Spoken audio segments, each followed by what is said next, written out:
Bienvenue à tous dans le Flashback, l'émission qui vous raconte les plus grandes histoires du sport. En NBA, réussir un upset en éliminant une équipe mieux classée en play-off reste un exploit rare. Le genre d'accomplissement qui marque les esprits et déchaîne les passions. Alors, imaginez que le 8e de la saison régulière enchaîne 3 upsets coup sur coup pour atteindre les finales NBA. Ce serait fou, non? Eh bien, une équipe l'a fait, et jusqu'à cette année, elle était la seule à avoir réussi cette tâche herculéenne.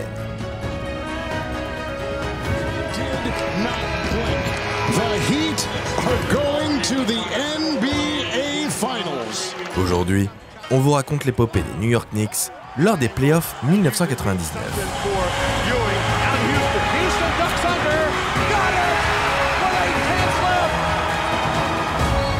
Une aventure faite de sang et de larmes, mais le souvenir impérissable d'une équipe qui sent bon les 90s. Alors on prend notre fidèle machine à remonter le temps, direction le mythique Madison Square Garden en cette saison 98-99. Vous êtes prêts? Let's go!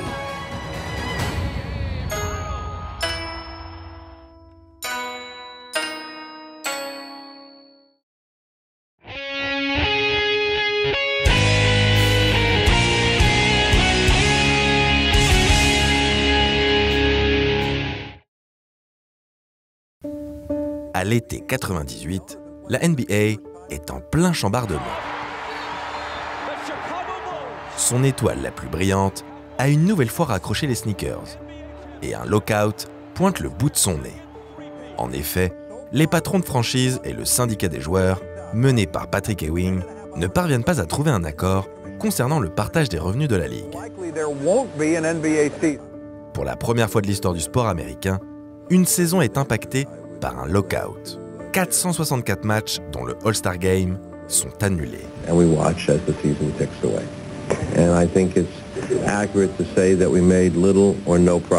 L'exercice 98-99 ne démarre finalement que le 5 février 1999, dans une version raccourcie à 50 matchs. Une affaire qui n'arrange pas les Knicks, qui, manque de chance, ont besoin de la seule chose qu'ils n'auront pas cette saison: du temps.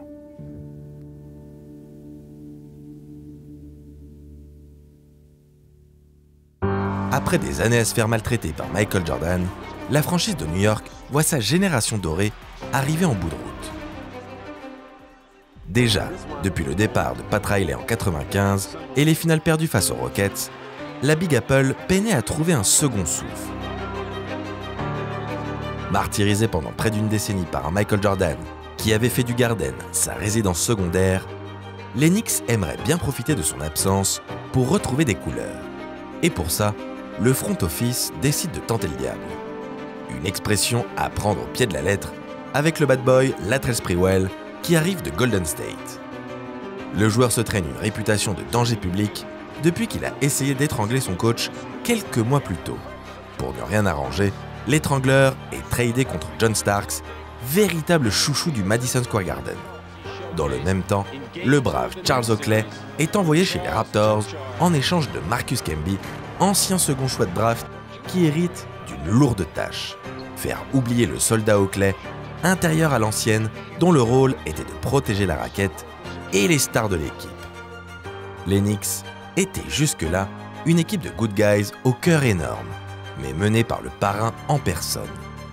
Désormais, le groupe a l'allure d'un Gang of New York mené par un prof de maths à la calvitie bien avancée. Ces changements d'importance interviennent à peine quelques semaines avant la reprise de la saison. Dans la jungle de béton qu'est New York, c'est la panique. Jeff Van Gundy doit composer avec un effectif remanié et faire naître très vite une alchimie entre des joueurs au profil et au caractère bien différents. Le tout en étant en guerre ouverte avec son GM, Ernie Grunfeld, qu'il juge trop occupé à sauver ses petites fesses de bureaucrate. D'ailleurs, ce dernier ne cache pas son opinion concernant Van Gundy. Pour lui, Jeff n'a tout simplement pas le charisme nécessaire pour diriger une telle équipe. Bref, une bonne ambiance de travail. La saison commence et New York fait très vite la grimace. Les joueurs ont du mal à trouver la bonne dynamique. Patrick Ewing, qui a laissé trop de force dans les négociations du lockout et qui se traîne une blessure au poignet depuis un moment, n'est pas au top de sa forme. Pourtant, c'est autour de lui que Van Gundy désire articuler son jeu. The Beast of the East, bien que vieillissant, a toujours les clés de New York, mais sa méforme du moment est un sacré handicap. La saison régulière est justement très irrégulière. Capables du pire comme du meilleur un soir sur deux, les Knicks parviennent difficilement à équilibrer leur bilan. Surtout que ces satanées blessures brisent toutes les dynamiques. C'est d'abord Spree qui se blesse quelques semaines, puis l'indéboulonnable Pat Ewing qui souffre du tendon d'Achille. Pendant toute la saison, Ewing doit composer avec un pied qui le fait souffrir, perdant mobilité et détente, au point d'être remis en cause, accusé de ralentir le jeu des New-Yorkais. C'est un casse-tête pour le coach, surtout que la saison à 50 matchs ne laisse que très peu de repos aux effectifs. How did you manage to play this game? You could barely walk and you were having trouble breathing. Well, I just had to suck it up. This is, what the playoff is all about. We worked hard to get here. It was a struggle for me all year. I mean, there's been a lot of criticism, but I didn't care about that. I just had to suck it up and just come out and do whatever I could to help the team to win. Patrick, congratulations to you. Great game. Souvent, les Knicks doivent se débrouiller sans leur franchise player, quitte à flirter avec la non-qualification en play-off. Pour parachever cette saison surréaliste à Gotham, celui qui va répondre au bas de signal et sauver la ville est un héros inattendu. Celui qui aurait pu jouer le méchant dans n'importe quel autre scénario, Latrell Sprewell. Nous n'avons pas beaucoup de temps, mais nous en avons encore pour faire une série. Je ne jette pas encore l'éponge. J'ai joué dans des équipes qui perdaient avant. Je sais ce que cela implique. Beaucoup de gars n'ont pas connu des périodes comme cela. Moi, si. On ne peut pas penser au titre maintenant. Je pense qu'il faut prendre les matchs les uns après les autres, y aller et se dire qu'on construit dessus. Grand habitué de la loose, Latrell Sprewell a tout de suite compris le potentiel de cette équipe et ne veut pas gâcher cette chance. Dans le sprint final, New York est au coude à coude avec Charlotte et Toronto. Mais les hommes de Jeff Van Gundy montrent un cœur énorme et une détermination sans faille. Après une saison raccourcie, mais d'une intensité rare, les Knicks terminent 8e de la conférence Est avec un groupe fait de briques et de broc. Mais qui va jouer les playoffs? L'occasion de retrouver une vieille connaissance, le Heat de Pat Riley. Cette opposition, devenue un classique en post-season, c'est la 3e confrontation en 3 ans, est un cauchemar pour un David Stern qui aime tant le spectacle. Ici, c'est un véritable combat fratricide entre deux franchises qui ont le même père. Pat Riley a fait de New York une forteresse imprenable. Enfin, imprenable modulo un Michael Jordan et un Game 7 face aux Rockets, dont John Starks cauchemarde encore. Une éthique de travail titanesque qu'il a poursuivie en Floride, où Riley a remonté une équipe de gladiateurs avide de rebonds et de coups de vis. Premier à l'Est, le Heat est confiant et pense pouvoir manger facilement cette équipe des Knicks. Mais dès le Game 1, à la Miami Arena, New York crée la surprise. L'expérience de Pat Ewing et la fougue de Sprewell en 6e homme font très mal. Contre toute attente, c'est Gotham qui s'empare du premier match.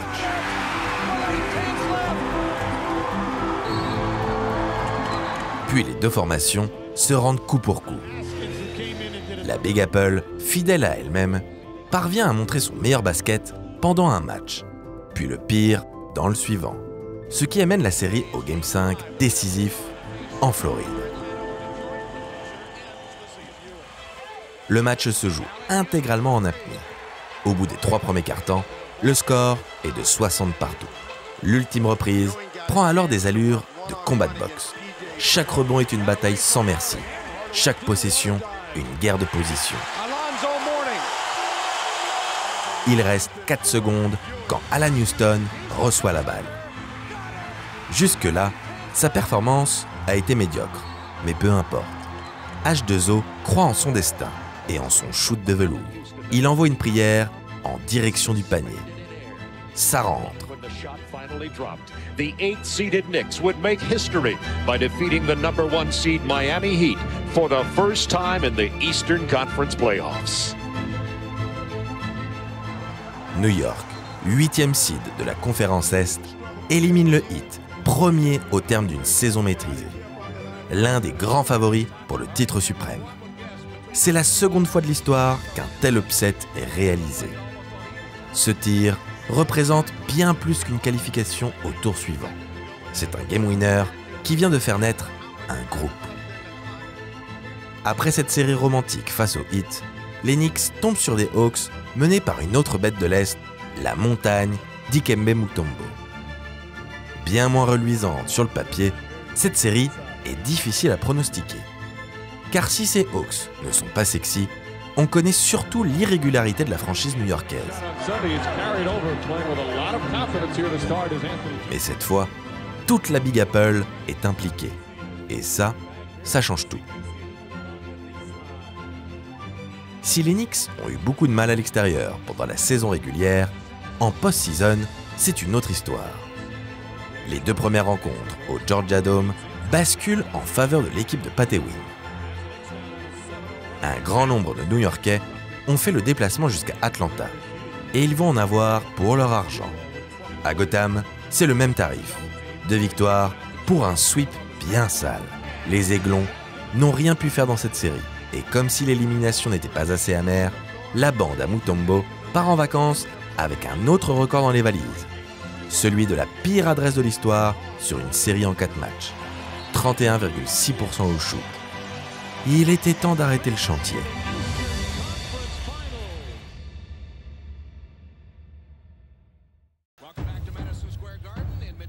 Les Knicks retrouvent les finales de conférence 5 ans après.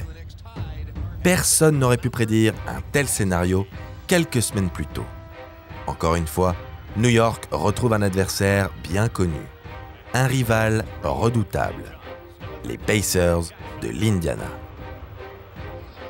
Encore une fois, c'est un classique de la conférence Est qui est offert aux fans de la NBA.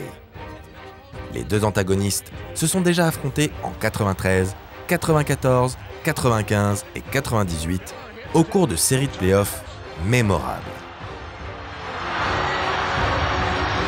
Anthony stumbles and falls. Time runs out. Reggie Miller. Depuis son fameux choke sign, un moment iconique qu'on vous a déjà raconté en flashback, Reggie Miller est le nouveau super-vilain de Gotham City. Le numéro 31 prend un malin plaisir à maltraiter les Knicks depuis une décennie. Cette fois-ci, les Pacers croient dur comme fer dans leur chance de remporter le titre NBA. Hors de question de se faire embêter par un pauvre 8e de conférence. Sur un nuage, l'équipe de Larry Bird n'a pas perdu une rencontre depuis le début de ses playoffs. Mais les Knicks savent que les playoffs se jouent sur le parquet et non sur la feuille de match.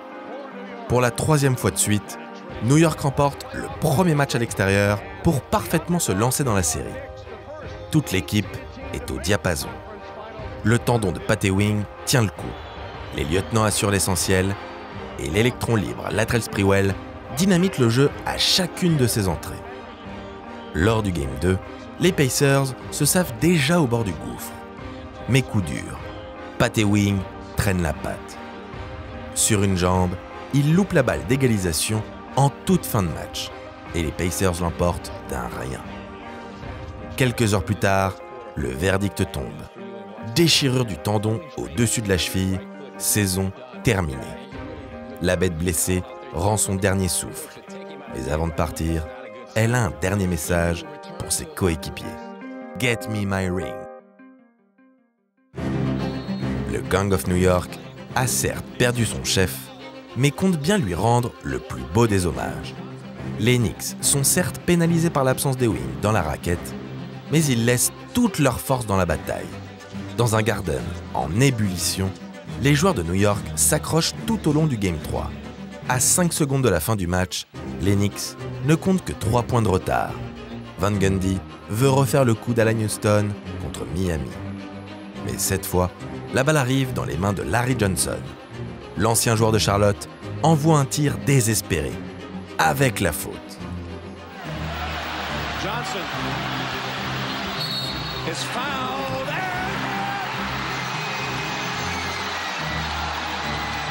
La salle entre en éruption.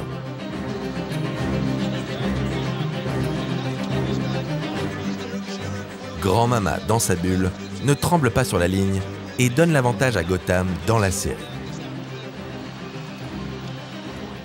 Malheureusement, la bonne dynamique est stoppée net dès le match suivant. Indiana s'impose logiquement et récupère l'avantage du terrain. Mais encore une fois, les surprenants underdogs new-yorkais font preuve d'un cœur énorme et de ressources insoupçonnées pour aller chercher une victoire précieuse à l'extérieur.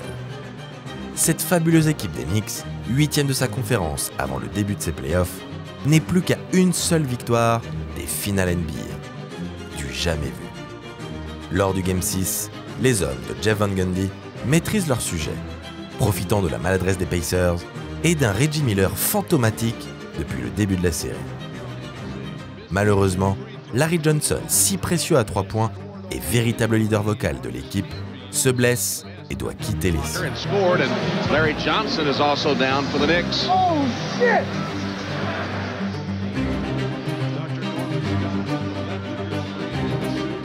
Mais poussés par le Volcanic Garden, Sprewell et Alan Houston prennent le jeu à leur compte pour décrocher la victoire. New York l'a fait. Pour la première fois de l'histoire, un 8e seed réussit l'exploit d'être champion de sa conférence et décroche donc un ticket pour les finales NBA. And NBA history has just been made. The New York Knicks are the first 8th seed to ever make.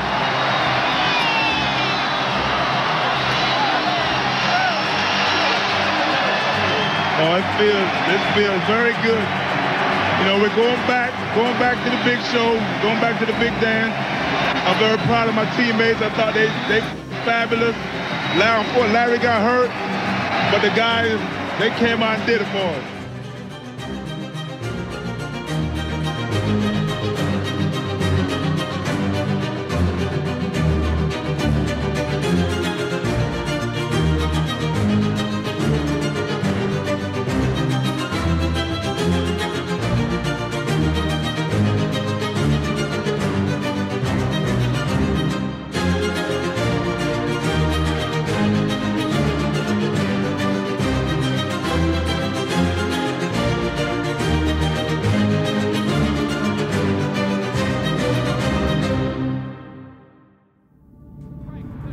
Hélas, ces finales se jouent face à un géant de l'Ouest, ou plutôt deux géants. David Robinson et Tim Duncan, les Twin Towers de San Antonio. Si le parcours des Knicks a été un enchaînement de surprises, d'exploits et d'embûches en tout genre, celui des Spurs évoque plutôt une balade de santé. Premiers de leur conférence, les Texans n'ont perdu qu'un petit match et ont sorti à tour de rôle les équipes de Kevin Garnett, Shaquille O'Neal et Arvydas Sabonis. Quelques-uns des meilleurs pivots de la ligue. Alors, sans Patrick Ewing, on se dit que ça risque d'être compliqué de rivaliser pour les joueurs de la grosse pomme. Dans l'antre gigantesque de l'Alama Dome, l'équipe de Greg Popovich ne fait pas de quartier. 2 victoires faciles et un terrifiant sentiment de supériorité. Malgré un sursaut lors du Game 3 au Garden, les Knicks ne parviennent pas à renverser le titan texan. Le Gang of New York a laissé trop de plumes dans son incroyable conquête de l'Est. Sans Pat Ewing, l'exploit semble cette fois complètement impossible. Même si Latrell Sprewell, si décrié à son arrivée à Gotham, se démène pour donner un peu d'espoir aux supporters, tous les efforts du monde ne suffisent pas. San Antonio s'impose 4-1 dans la série et remporte son premier trophée Larry O'Brien. NBA championship.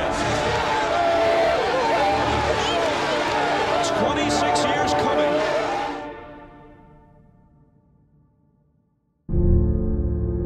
On leur promettait l'enfer, mais les Knicks ont échoué aux portes du paradis.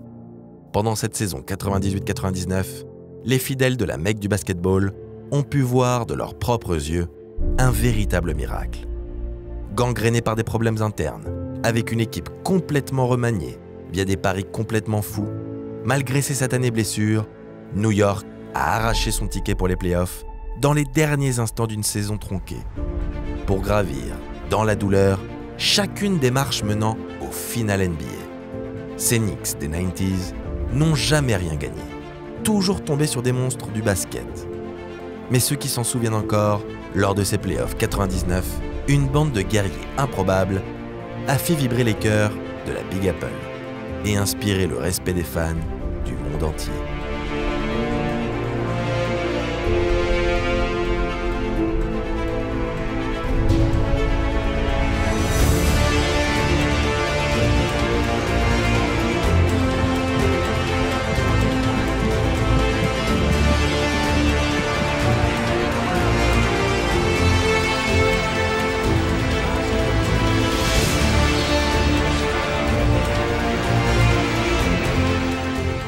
Amazing feeling.